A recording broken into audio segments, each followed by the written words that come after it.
പൊതുവെ ക്രൈസ്തവ മത മേലധ്യക്ഷന്മാരൊന്നും ഇത്തരം ഉസ്താദുക്കളുടെ പ്രസംഗത്തിന് അല്ലെങ്കിൽ അവരുടെ സംസാരത്തിന് മറുപടി പറയാറായിട്ടില്ല. കാരണം പൊതുവെ ഇവർക്ക് ബൈബിൾ സംബന്ധമായി യാതൊരു അറിവുമില്ലാത്തവരാണ് ഈ ഉസ്താദുമാർ.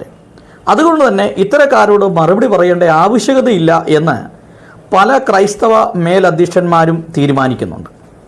എന്നാൽ ക്രൈസ്തവ സമൂഹത്തിന് നേരെ വരുന്ന ആക്രമണങ്ങളെ ഏതു വിധേനയും തടയുക, ഇസ്ലാം മത തീവ്രവാദികളിൽ നിന്ന് ക്രൈസ്തവ സമൂഹത്തിന് നേരിടുന്ന വെല്ലുവിളികളെ ഏത് രീതിയിലും തടയിടുക എന്ന ഒരു ലക്ഷ്യം നമ്മുടെ ഉള്ളിലുണ്ടാവണം.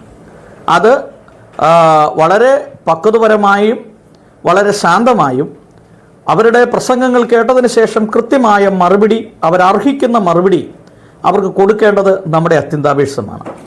അല്ല എങ്കിൽ കേരളം ഒരു ഇസ്ലാമിക് സ്റ്റേറ്റായി മാറുകയും ക്രൈസ്തവ സമൂഹത്തിന് നേരെയുള്ള വെല്ലുവിളി അതിശക്തമായി തുടരുകയും ചെയ്യും.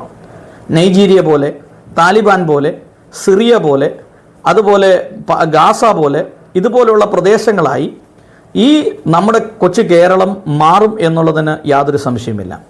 അതുകൊണ്ട് മുസ്ലിം സമൂഹം ക്രൈസ്തവ സമൂഹത്തിന് നേരെ ആഞ്ഞടിക്കുന്ന ഈ അമ്പുകൾക്കെതിരെ ശക്തമായ പ്രതിരോധം തീർക്കുക എന്നുള്ളത് ഓരോ ക്രൈസ്തവ വ്യക്തിയുടെയും ഉത്തരവാദിത്തത്തിൽപ്പെട്ട കാര്യമാണ്.